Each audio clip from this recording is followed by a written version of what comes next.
विश्व देख मधुमय रे जीवन विश्व देख मधुमय मधुर झरण करिब हरण तो पाप मरण भय रे जीवन।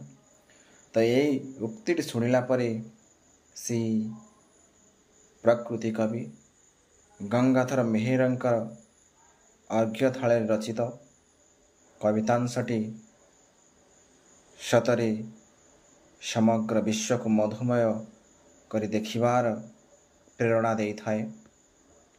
सही महान कविंकर जन्म हुए श्रावण पूर्णिमा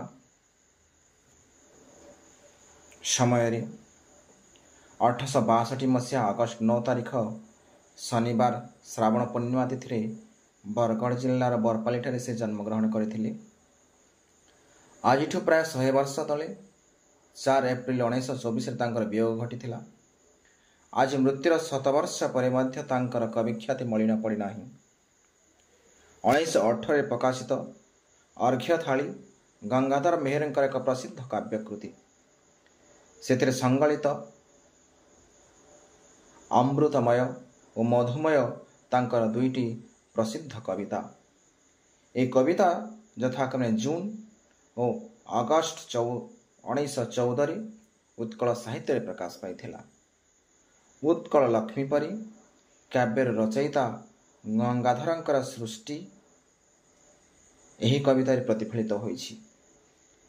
तांक दृष्टि विश्व मधुमय निजकू तथा समग्र मानव को जीवन बोली संबोधन करी से कहिसंती विश्व रे सेही मधु झरण रे तुमरा समस्त पाप और मरणर भय हरण होई जीवो।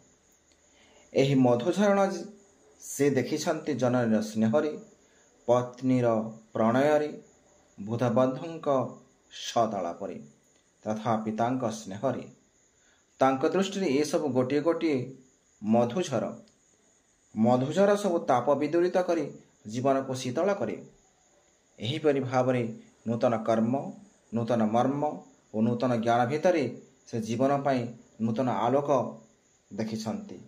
कहिछंती रे जीवन एही मधुर झरर संख्या शत शत एणु जीवन मध्य मधुमय।